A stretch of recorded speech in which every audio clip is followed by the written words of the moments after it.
Hola, ¿qué tal amigos? Les damos la bienvenida a nuestro programa del día de hoy. Hoy es 29 de febrero, hoy es año bisiesto. Cada 4 años pues celebramos un día como hoy o vivimos un día como hoy, 29 de febrero del 2024. Y ya estamos listos para llevarles a todos ustedes nuestro espacio programado para hoy 29 de febrero. En los controles aquí en La Nación Radio está Marcos Carrero, en video Daniel Bueno, en la coordinación Ángel Escalante, en la dirección Omaira Labrador. En Radio Mundial 860M, en los controles está Gabriel Duque y en la dirección Nelson Chacín Fernández. En Dinámica 106.7, en la radio joven del municipio Uribante, en la dirección Johnson Gómez y en los controles Javier Vivas. También se nos une Calidad en el municipio Fernández de Feo. Allí ustedes también nos pueden escuchar. De verdad, saludos para toda la gente del municipio Fernández Feo. La participación de todos ustedes a través del 0276-346-8468, 0276-346-8468. Ese es de La Nación Radio para que ustedes puedan participar. También a través de la mensajería de texto 0414-709-0005, 0414-709-0005 de La Nación en Radio. Allí usted también puede escribir, solo escribirnos los mensajes de voz y por supuesto las llamadas telefónicas. No puedo escuchar los mensajes de voz ni puedo atender las llamadas telefónicas. Ustedes dirán por qué yo repito todos los días eso, pero es que todos los días que hago el programa, pues recibo mensajes de voz y posteriormente yo los escucho y digo, bueno, lamentablemente no pude hacer ese comentario porque no puedo escuchar la mensajería de voz. Hoy vamos a estar en compañía de Walter Márquez. Walter Márquez es defensor de los derechos humanos de la Fundación El Amparo, con quien vamos a conversar temas importantísimos, aunque hay uno que Walter Márquez ha estado pues en la palestra informativa relacionado a el caso del presidente de la República, Nicolás Maduro, que está en la Corte Penal Internacional, que hay una posibilidad de que se abra un juicio en contra del presidente Nicolás Maduro, porque allí lo están acusando de ser responsable de crímenes de lesa humanidad aquí en Venezuela. Pero bueno, eso es uno de los temas que vamos a tratar porque mañana podría darse esta decisión. Pero quisiera entrar, Walter, antes de tocar este tema de la Corte Penal Internacional, aunque todos los casos de violación de los derechos humanos pues son importantísimos. Ayer, lamentablemente, tuve que hacer un programa grabado porque los problemas eléctricos nos llevó a no poder realizar en vivo y en directo nuestro programa. Hoy hay sectores que no tienen electricidad. Desde muy temprano en la mañana me escriben y relacionado con eso, servicios públicos que fallan constantemente, la electricidad, el agua, el gas, servicios públicos importantísimos para la calidad de vida de todos los venezolanos y de todos los tachirenses. Y ayer, hacía el comentario de que ayer hice un programa grabado porque estaba hablando con el abogado Mauricio Pernía y él catalogaba, y lo dice la Constitución, no es él, perdón, lo dice la Constitución Nacional de Venezuela, que la falla de los servicios públicos son violaciones directas a los derechos humanos. Empecemos con este tema, Walter, porque ayer hubo gran cantidad de mensajes. Lamentablemente estaba grabado, no podía decir los mensajes que todos nos estaban enviando, todas las personas nos estaban enviando con relación a los servicios públicos, agua, luz y gas. Bienvenido. Un gran saludo para Fabiola, para el equipo técnico, para la directora de La Nación. Este complemento informativo vía web a través de la radio es bien importante porque lo pueden seguir a nivel internacional muchos venezolanos que están dispersos por el mundo. Pero yo tenía una primera interrogante. cada cuánto cumplen los que nacen el 29 de cada febrero? 4 años. Debería ser cada 4 años, o si no, por lo menos el día 1 de marzo, una adecuación, pero Sí. jurídicamente, cronológicamente cumplen cada 4 Cada 4 años. O sea, el nivel de envejecimiento debe ser menor. Si fuese así, todos rogarían a nacer el Sí. 29 de febrero, ¿no? Yo tengo Mira. una amiga, por cierto, colega periodista, ya que usted me recuerda que hoy están celebrando, después de 4 años en su día central, aquellos nacidos el 29 de febrero, una colega periodista, Soiré Zambrano. De verdad, Soiré, felicitaciones desde aquí. Siempre yo le digo a Soiré, no, usted es el 1 de marzo, porque el 28 no había nacido, entonces el 1 de marzo es que yo la felicito, pero hoy voy a aprovechar y lo voy a hacer público, ¿no? La Porque es la felicitación. fecha real en que nació. Es la fecha real. Mira, yo coincido con el profesor Pernía de que la crisis eléctrica constituye una grave violación de derechos humanos y un crimen de lesa humanidad, de acuerdo al artículo 7 del Estatuto de Roma, por la privación de los servicios básicos elementales. En ese artículo está incluido la privación de alimentos, medicinas y servicios públicos que requiere la persona para la supervivencia. Hay casos muy sencillos. Mi caso, yo sufría secuelas de polio de niño y soy sensible al frío. Entonces yo duermo con una cobija térmica que se gradúa eléctricamente y constantemente me levanto en la madrugada con mucho frío porque es que se ha ido la electricidad y eso pudiera afectar mi salud. Y así como un caso pequeño, la electricidad incide en todo. Claro. Incide en la industria. Se paralizan los equipos, la maquinaria. Incide en la educación. Los profesores necesitan de computadoras. Incide en la salud. Muy grave. Hay personas que han muerto porque dependen de un equipo conectado. Claro, nosotros, yo siempre lo manifiesto aquí, que uno dice, bueno, se va la electricidad, no puedo lavar, no puedo planchar, no puedo cocinar, porque si todo tenemos eléctrico, como es mi caso, no nos preocupa que se nos dañe lo de la nevera y todo, pero tenemos que ver el caso más importante, que dependa de la electricidad la vida humana de alguien. La gente que está en diálisis, eso es lo más delicado en los casos de violación de derechos humanos en cuanto al servicio eléctrico. Mira, le hacemos un llamado al señor gobernador, que tiene 6 años en el ejercicio del cargo de primer mandatario regional, porque tuvo 4 años como protector y ahora más de 2 años como gobernador. Tiempo suficiente como para que él indagara técnicamente el origen de esta crisis. Esta crisis tiene varios orígenes. Uno, la falta de inversión, la falta de planificación, el que muchos funcionarios y empleados por la crisis se han ido del país, graves hechos de corrupción en Uribe Antecaparo, desplanificación a nivel nacional.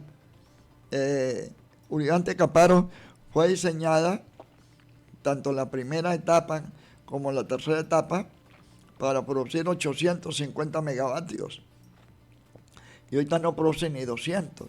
Y el problema es que no se consumen regionalmente. Eso entran en la red eléctrica nacional y lo distribuyen de acuerdo a las necesidades de la carga. Entonces nosotros tenemos en Santa María de Caparo y cerca de Pregonero suficiente electricidad como para cubrir las necesidades básicas de Táchira. Y no se hace porque la capacidad instalada de Uribe Antecaparo no está produciendo. A eso se agrega el problema de la termoeléctrica de la fría, que tampoco está activada. Y hay otro elemento, que es la planta eléctrica Don Luis Zambrano, cerca del Vigía, que fue financiado con el fondo chino y hoy se convirtió en un cuento chino. lo desmantelaron, lo instalaron en un sitio fuera de el potencial del agua que se requería, lejos del suministro de combustible. Técnicamente no se adecuó a la realidad de la zona y allí fracasó también. Entonces, un cúmulo de hechos. La solución inmediata a corto plazo es la interconexión entre la subestación San Mateo en Cúcuta, que tiene capacidad de generación eléctrica excedente que nos puede vender. Pero a eso hay un problema, que la interconexión San Mateo, El Corozo, cerca de Vegadiaza, la parte colombiana está activa, la parte venezolana están tratando de hacerle mantenimiento. Cuando hace año y medio, en julio, que una cumbre empresarial promovida por Fedecámara y empresarios colombianos en el Sambil, esta cuña Sambil merece que por lo menos nos dé un cafecito cuando vayamos allá. Sí. En el hotel. ¿En el Lidotel? En el Lidotel. Para terminar de hacer la campaña. Claro. En el Lidotel,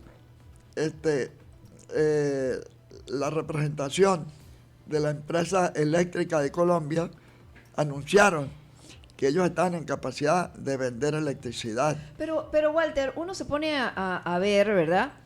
Y hay cantidad de denuncias, yo creo que son innumerables las cantidades de denuncias que a diario reciben periodistas, medios de comunicación, representantes de organismos, de organizaciones no gubernamentales, diputados. Bueno, al mismo gobernador le llegarán infinidad de denuncias.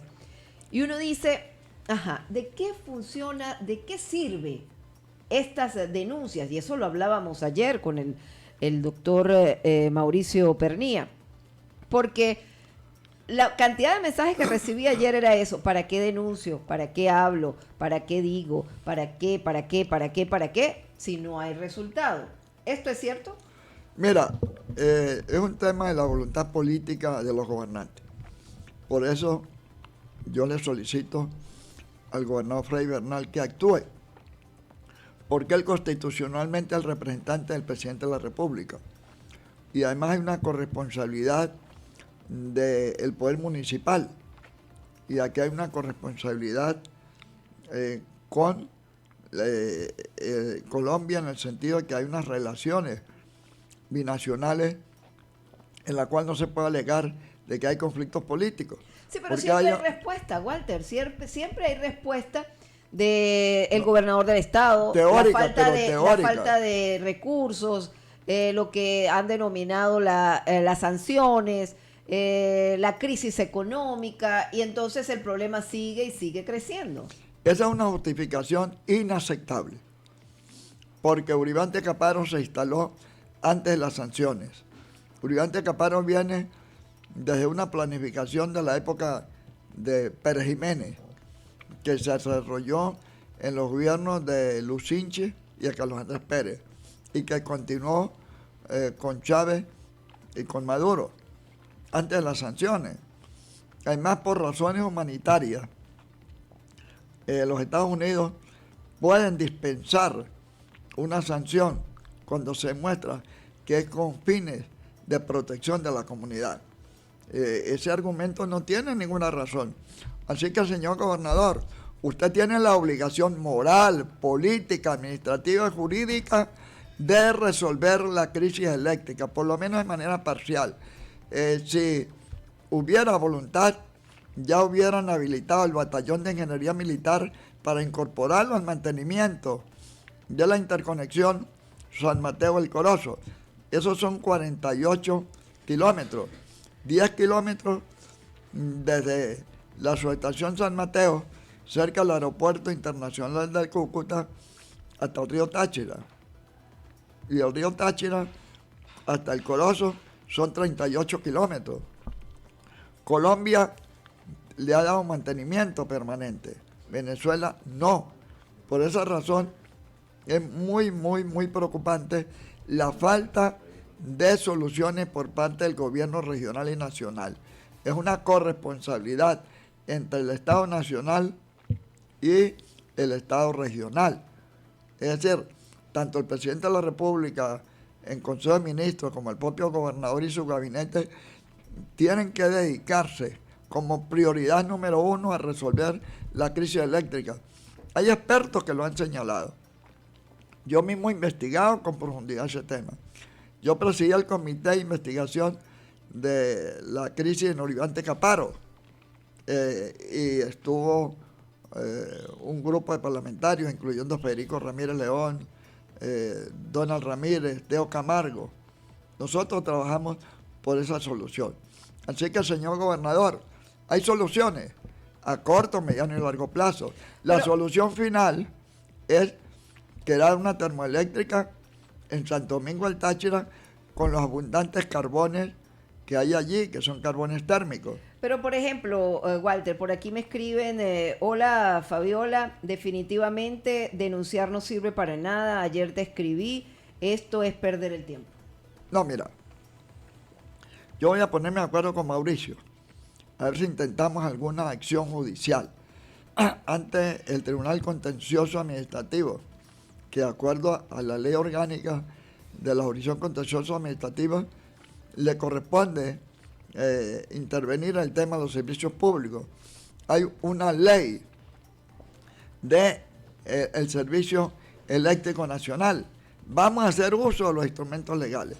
Ya que hemos hecho uso de los medios de comunicación para exigir soluciones del gobierno regional y nacional y no lo han hecho, pues vamos a exigir la responsabilidad penal, civil y administrativa, porque se está cometiendo un crimen de lesa humanidad de acuerdo al artículo 7 del Estatuto de Roma, vinculado al crimen de exterminio, porque progresivamente se está afectando la salud de la ciudadanía.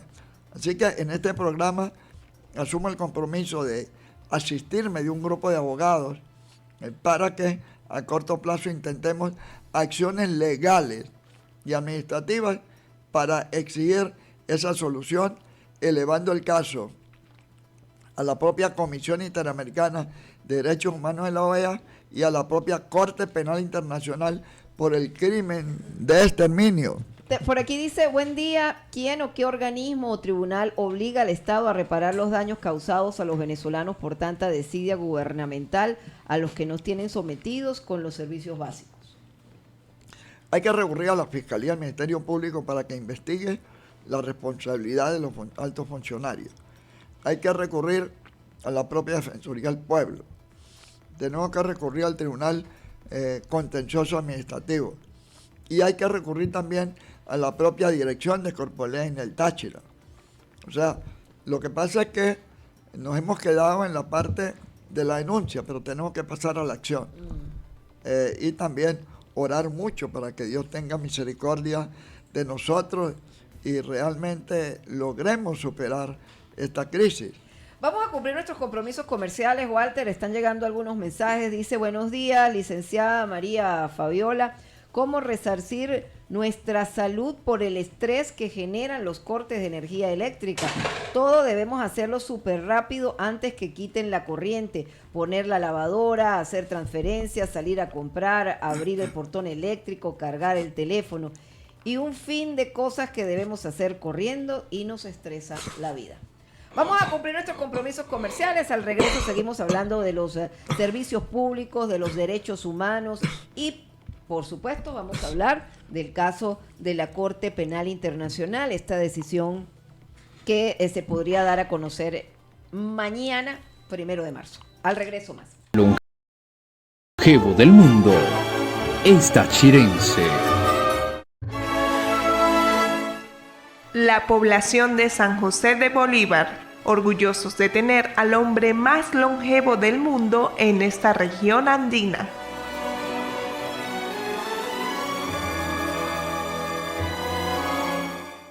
Lo conozco, que su familia son de acá mismo del pueblo, vecinos allá arriba. Un señor, familia muy bien hablada, pues. Tiene familia y hijos estudiados y eso, y se le apoya. Imagínate, es una persona que ya está conocida a nivel mundial y es muy querida. Es un orgullo, porque ya por ahí se da a conocer un poco más el pueblo, se ve que hay gente sana, gente buena, se ve que se ha ido, se cría y se tiene ejemplos de buenas personas y buenas familias aquí en San José. Es la esperanza que uno tuviera de vivir eso, me parece a mí. Cuando usted se siente contento porque este señor viejito tiene 112 años o 13, es que uno tiene como la esperanza de que uno pueda llegar a eso, ¿no? Que es como el deseo de que yo pueda llegar también a de hacer longevo. Significa a nosotros el pasado, pero un pasado lindo, bonito, un pasado que tiene mucho significado. Él conoce a cada uno de las raíces de todas las familias del pueblo. Es muy importante para nosotros tener esa persona tan noble, una persona tan sencilla, con una humildad que se le caracteriza. Un señor que era un jornalero, que le ayudaba a la gente, él era un obrero y por eso quizás Dios le da esa permanencia. Pues como un orgullo, porque imagínense en toda Venezuela y en todo el mundo, pues el viejito, el que hay más mayor es él.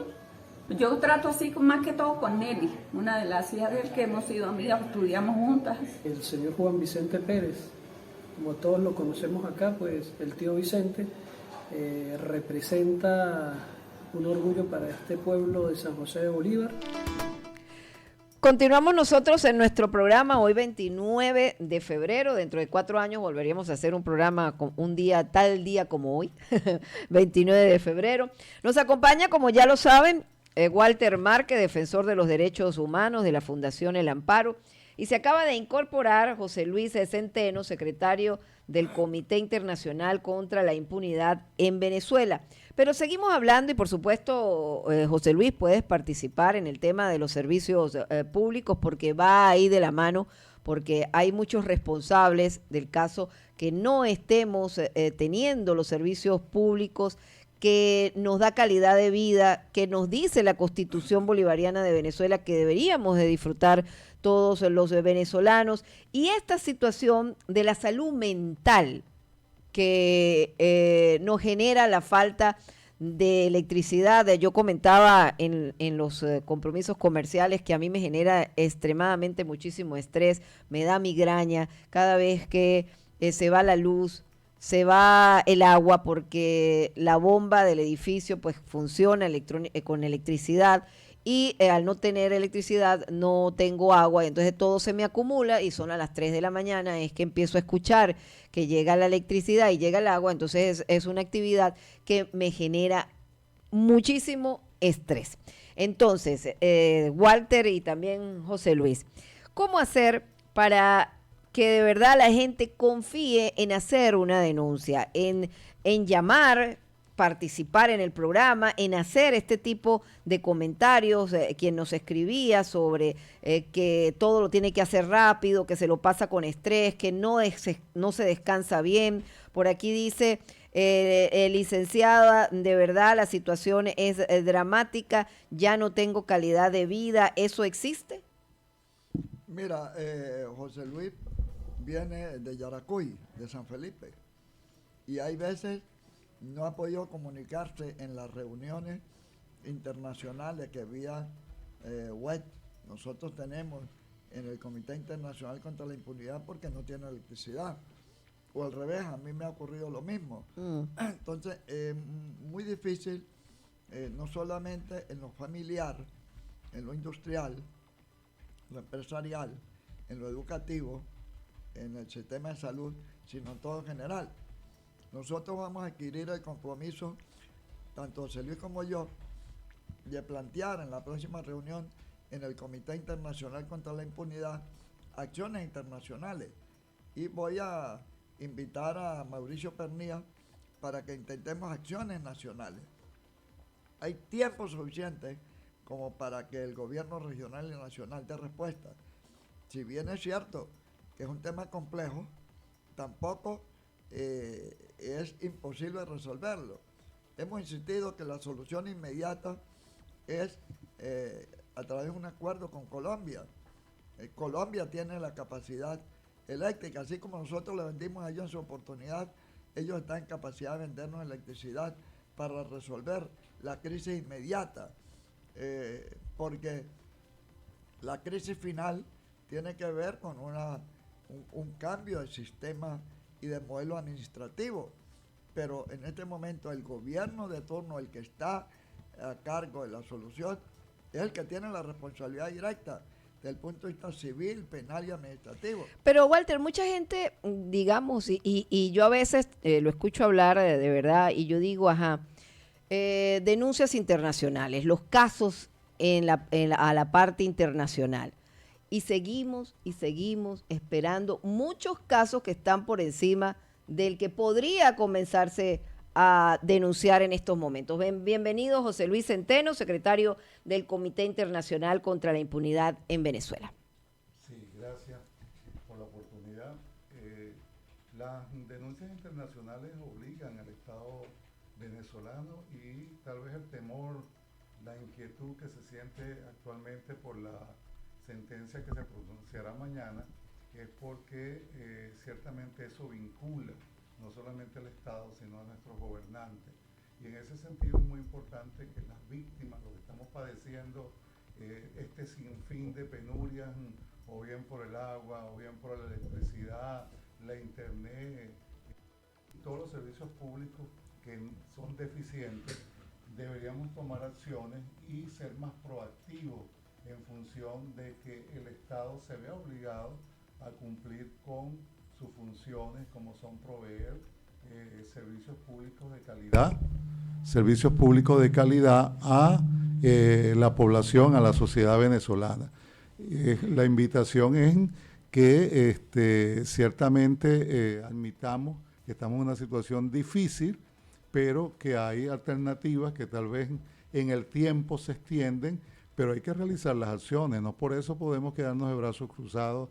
Claro, hay que dejar precedente, ¿no? Claro, hay que dejar precedente. La investigación abierta para eso. Pero, por ejemplo, aquí me escribe un oyente, dice, en verdad no hay explicación de las fallas eléctricas, nadie dice nada, se siente uno impotente. Si reclamamos somos enemigos del gobierno, le echamos la culpa a los demás y la verdad es todos los recursos que han invertido lo han desviado.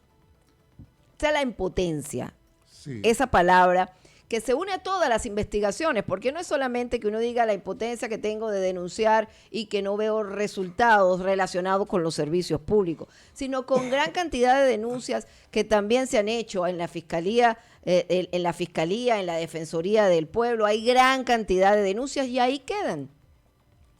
Bueno, la intención nuestra es siempre impulsar el desarrollo procesal de esas denuncias y, por supuesto, salvando la distancia, nosotros hemos logrado en ciertas comunidades en Yaracuy que se hagan acometidas eléctricas en sustitución de aquellas que no estaban funcionando y tratar en la medida de lo posible de paliar las situaciones que se están presentando, porque decir que se van a solventar del todo en las actuales circunstancias que estamos viviendo no es así. En Táchira concretamente hay una cantidad de propuestas en mesa que pudiesen solventar la situación, pero que tal vez por desidia, omisión del gobierno regional, estas no se han puesto en práctica.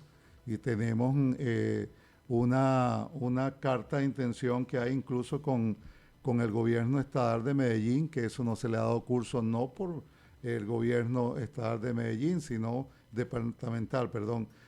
por la iniciativa que no ha tenido el gobierno regional y el gobierno nacional en el caso del Táchira concretamente. Pero uno se puede cansar, o la comunidad, déjame ubicarme, porque yo con esto de los servicios públicos tiendo a hablar porque es problema personal, claro, también, ¿no?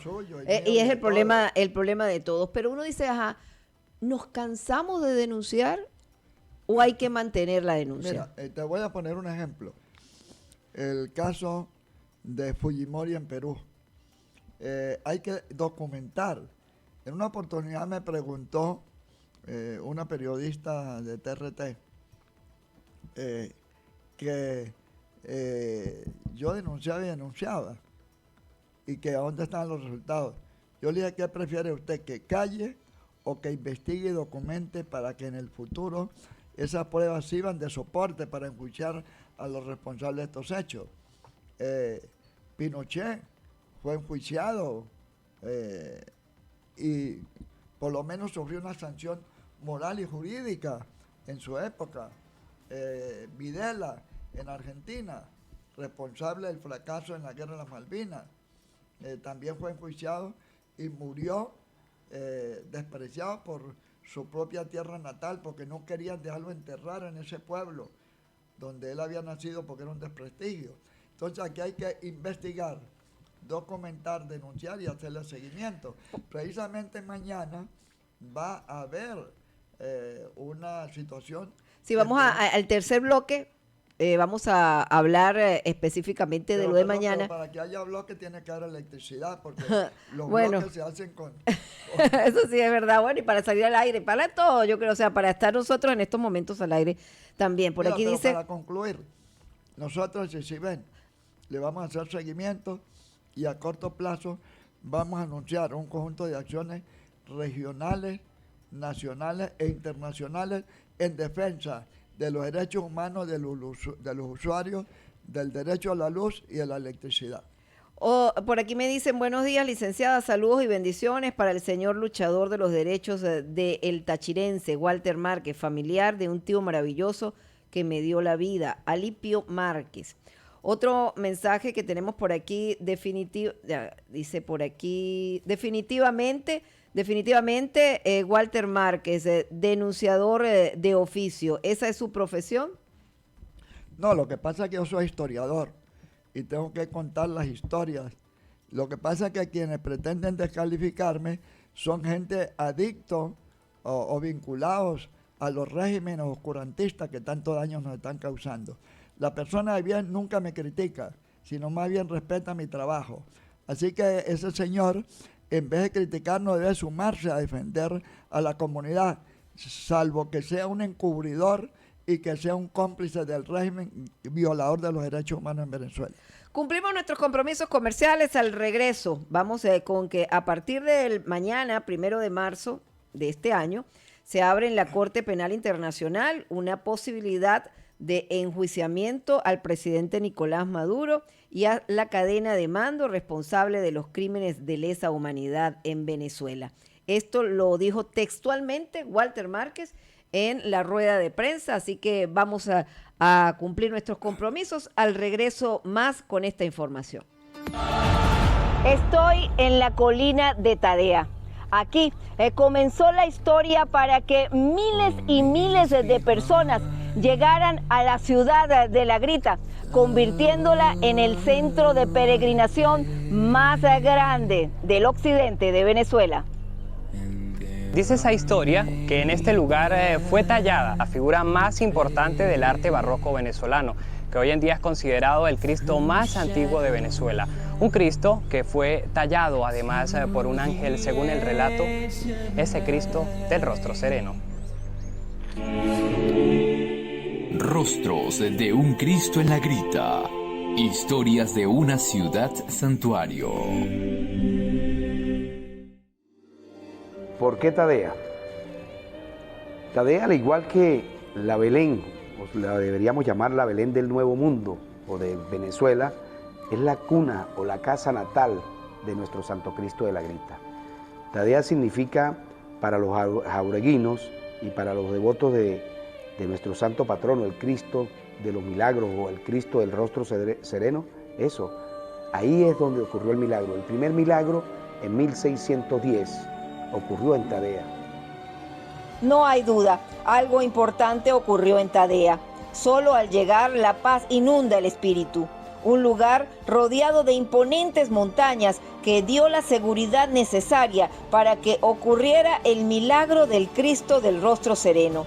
Los frailes supieron que desde allí una historia nueva comenzaría. Era el año de 1610 cuando se presenta un fuerte terremoto donde sacude la tierra.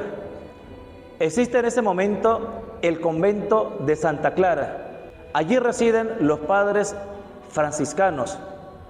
Los padres franciscanos se radican en una aldea llamada Tadea.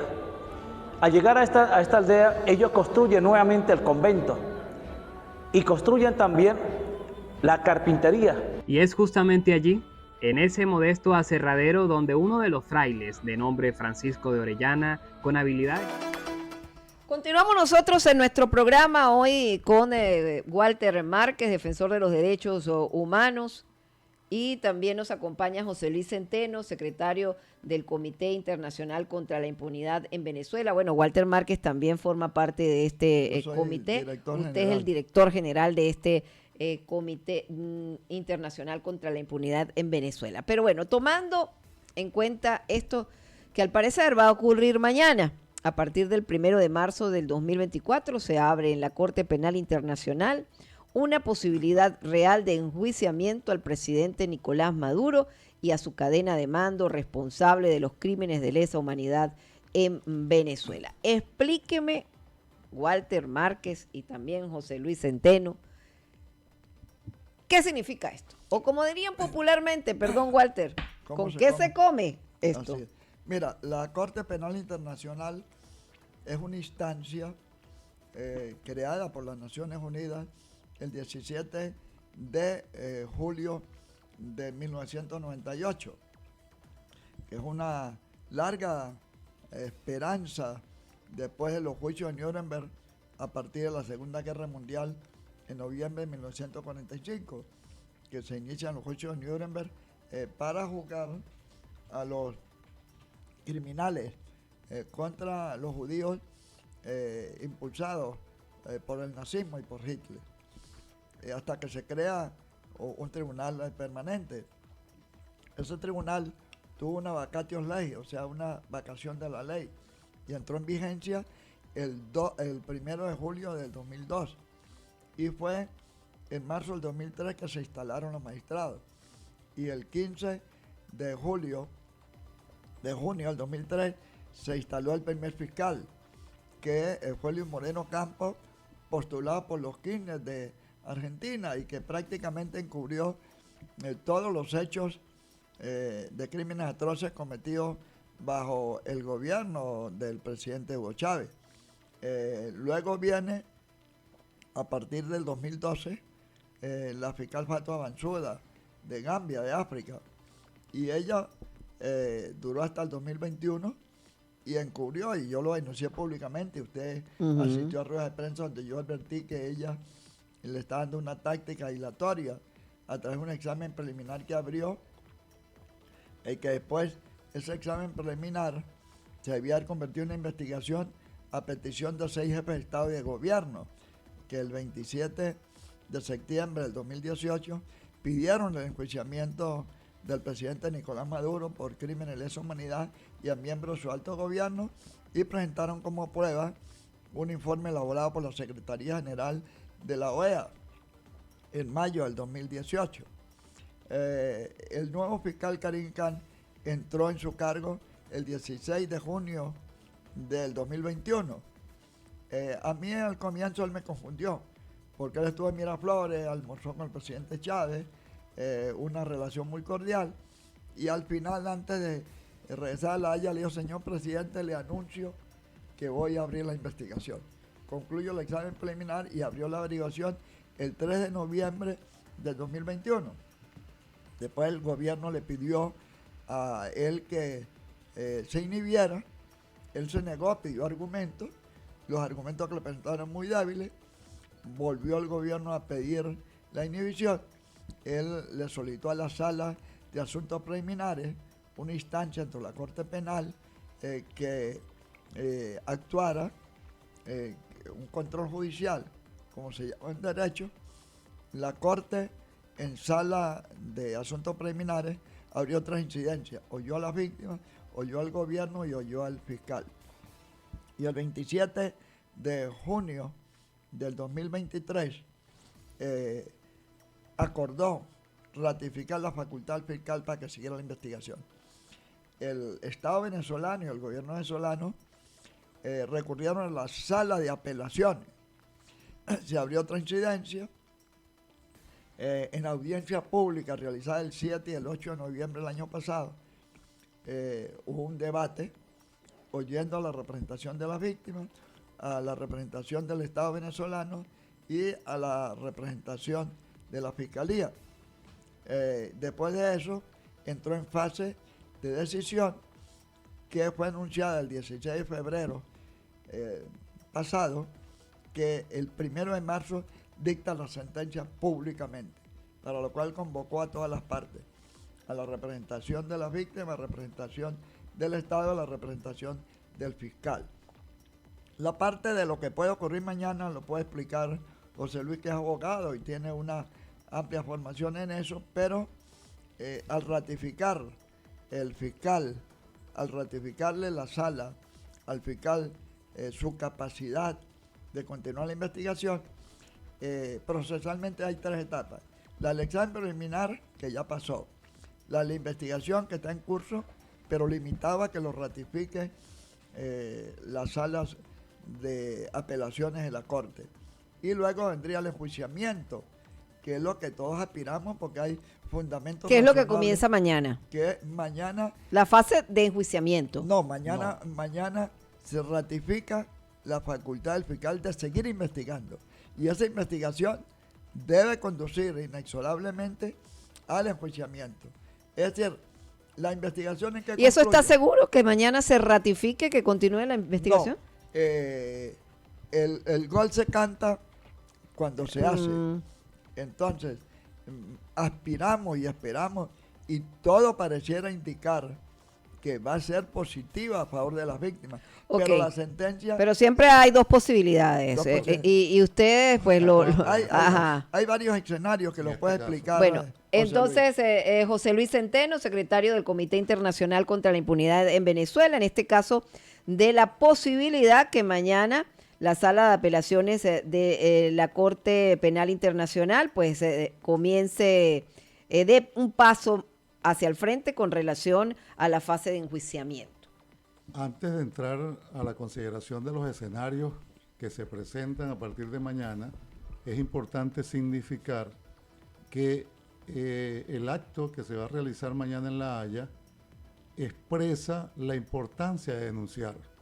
Si no hubiesen denuncias, no hubiésemos llegado a esta etapa que se ha extendido en el tiempo, se ha prolongado y la gente dice, no sirve para nada denunciar. Claro, estamos hablando del 2018. Ah, sí. 2010, no, 2012. No. 2002. Exactamente. Desde 2002. Son 22 años que se ha hecho un esfuerzo constante, persistente, de mucha dedicación, de sustentar cada una de esas denuncias que cada día se van sumando al expediente, porque ha sido algo de manera continua. Entonces aquí no solamente es el hecho de la violación per se, es decir, me afectaron a mí en lo personal, sino aquí tiene que ver también con el hecho de las fallas, de las irregularidades que hay en la administración de justicia. Y de allí que el día de mañana haya, abra un compás a una inquietud cierta por parte de nuestros gobernantes, porque ya no se va a hablar del Estado venezolano, sino que a partir de mañana se va a hablar del presidente Nicolás Maduro, posiblemente y con toda seguridad del ministro Vladimir Padrino.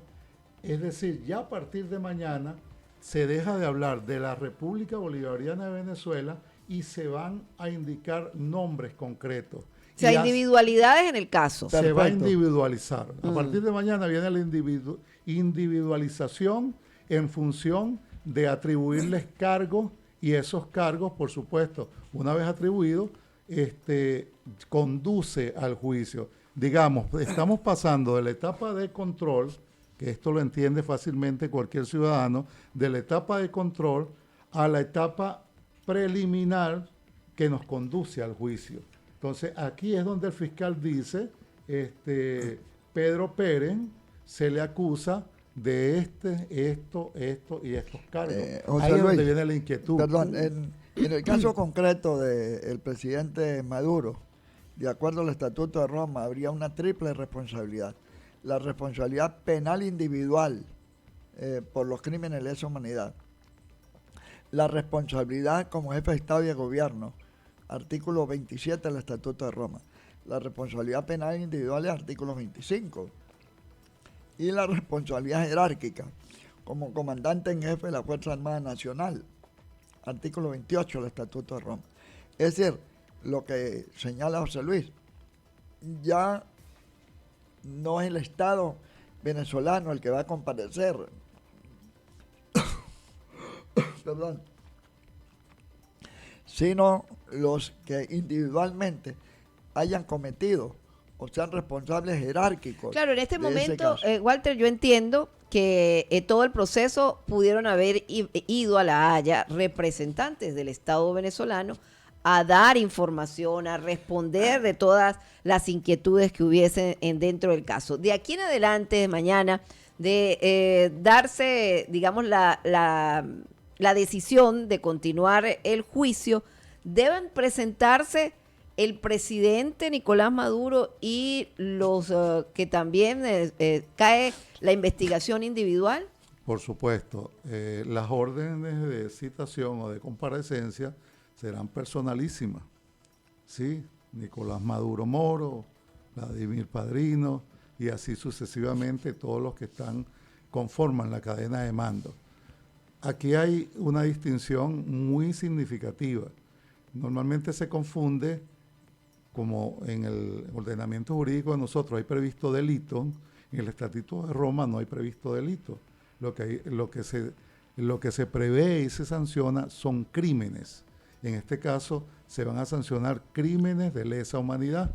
En ese sentido, la figura es bastante delicada porque se habla de criminales. O sea, no se juzga delincuentes, sino criminales en virtud de lo que prevé el Estatuto de Roma. De allí que las sanciones sean más fuertes en el sentido de que las medidas de coerción te pueden ocasionar, y aquí viene también lo interesante y lo complejo, ya no sanciones internacionales, porque la gente dice, otra vez más sanción. No, ya aquí viene una coerción personal.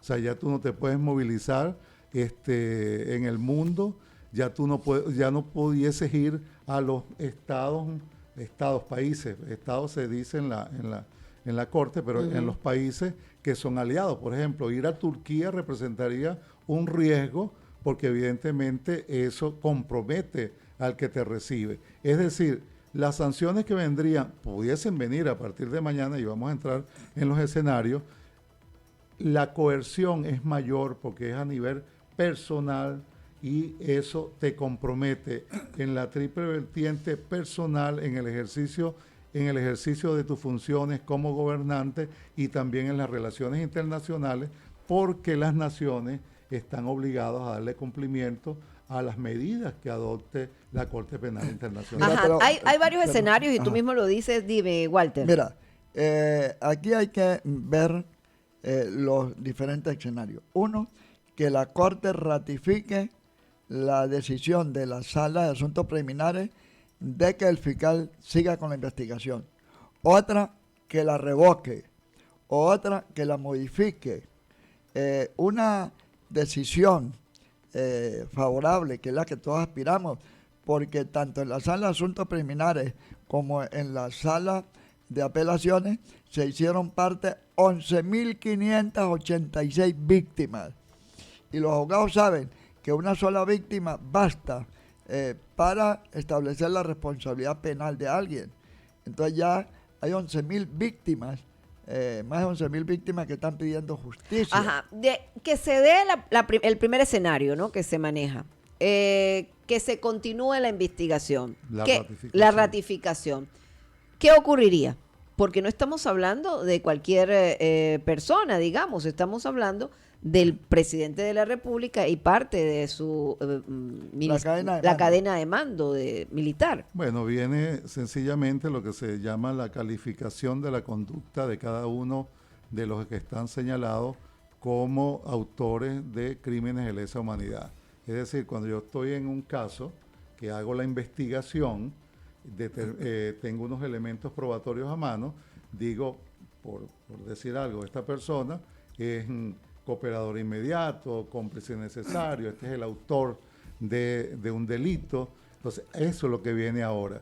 Se le atribuye a cada quien una responsabilidad penal personal y con eso se pasa pero a juicio. con derecho a la defensa. Claro, por supuesto, claro. que ahora, porque eres inocente hasta se compruebe totalmente lo ahora, contrario. como tú muy bien lo dijiste, hasta ahora iban los representantes del Estado venezolano, se presentaban allí, ahora tienen que ir cada uno de los que se señalen allí, tienen ahí que ir con su defensa privada. Mira, yo voy a poner ejemplos muy concretos, que ustedes lo vieron y lo vivieron, y usted como periodista lo cubrió, que es las deportaciones forzosas en agosto del 2015.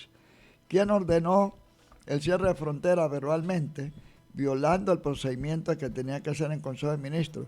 El presidente Nicolás Maduro. ¿Quién decretó el estado de excepción que permitió todo ese desastre? Nicolás Maduro.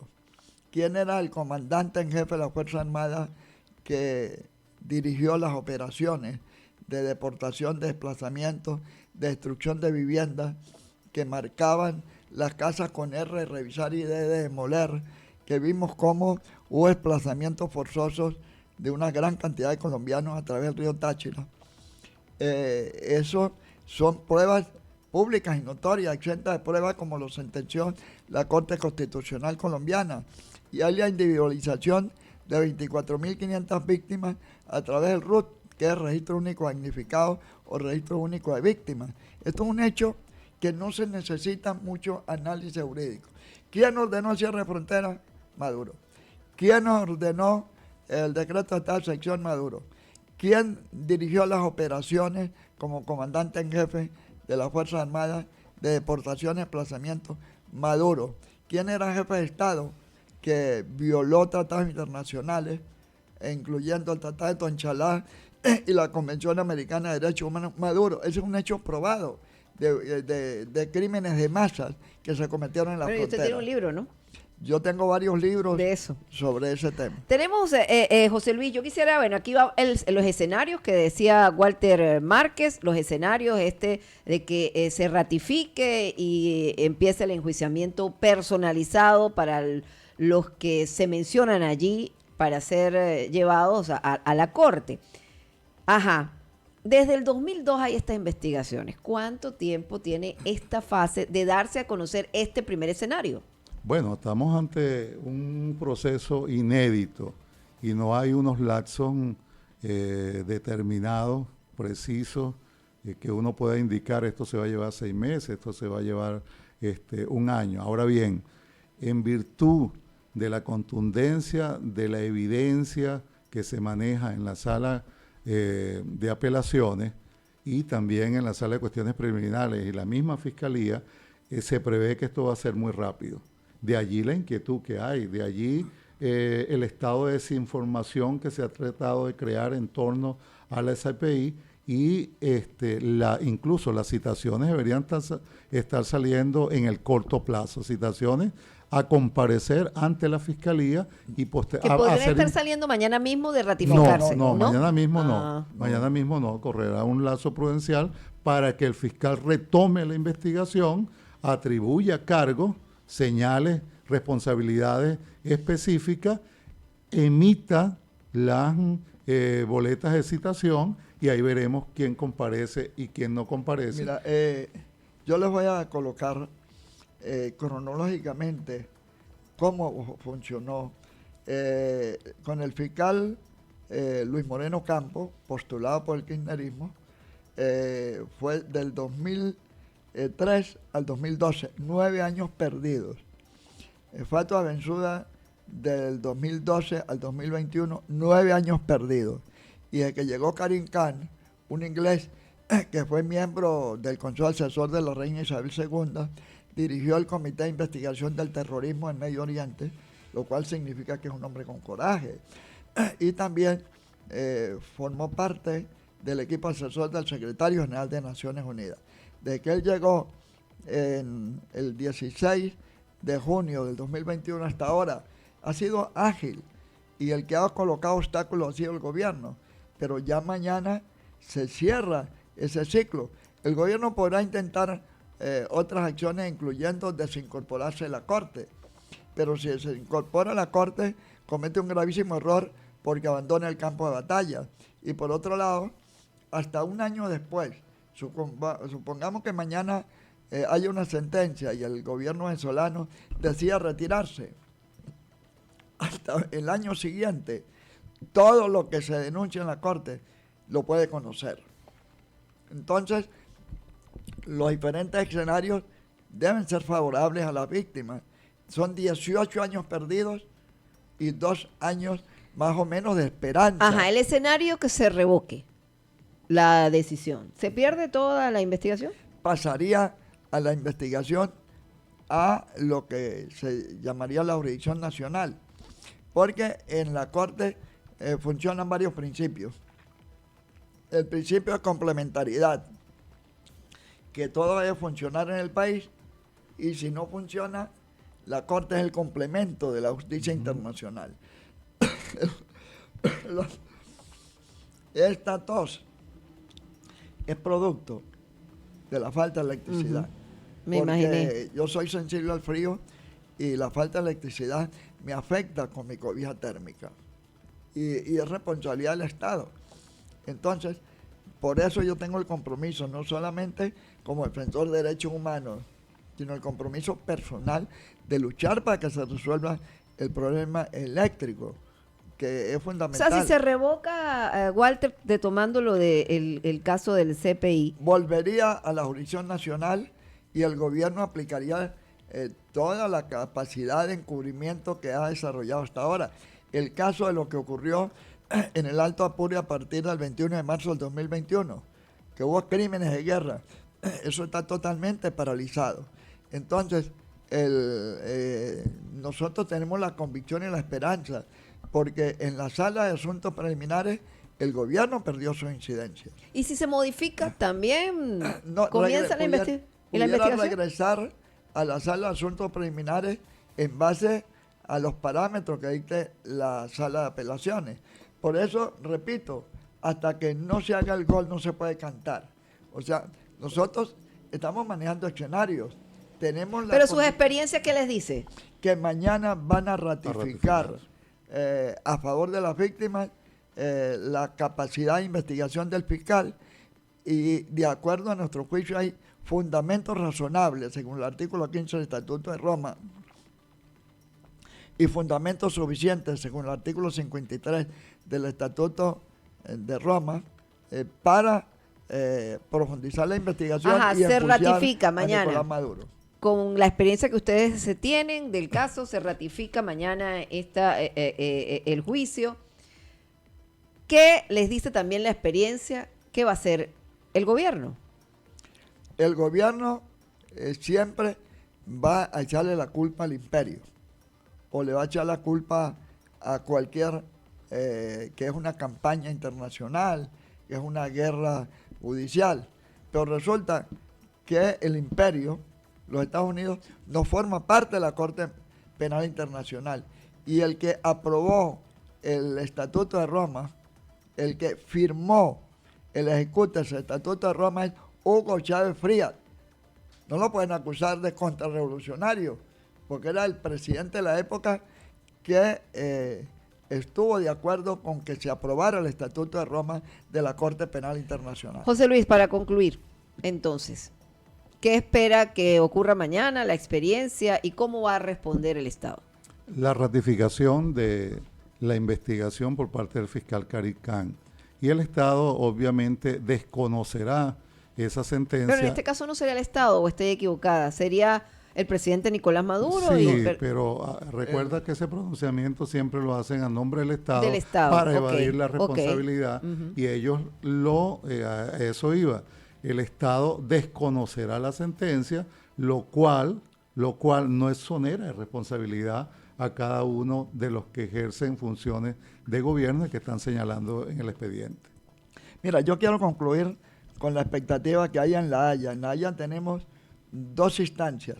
La Corte Internacional de Justicia, donde el gobierno está obligado a presentar la contramemoria sobre el caso de la Guyana Esequiba a partir de abril de este año, y el caso de la Corte Internacional de Justicia, de la Corte Penal Internacional, donde se va a dirimir mañana la continuación de la investigación sobre el crimen de lesa humanidad en Venezuela. Así en La Haya está centrada la atención de dos casos muy importantes para Venezuela: el caso del Esequibo y el caso de los crímenes de lesa humanidad. Tenemos la convicción, y en virtud de que esperamos que se ratifique el derecho de las víctimas a que se profundice la investigación, la próxima semana nosotros vamos a presentar nuevas pruebas, nuevos alegatos, nuevos argumentos sobre el caso de las deportaciones y desplazamientos forzosos, junto con los comités de víctimas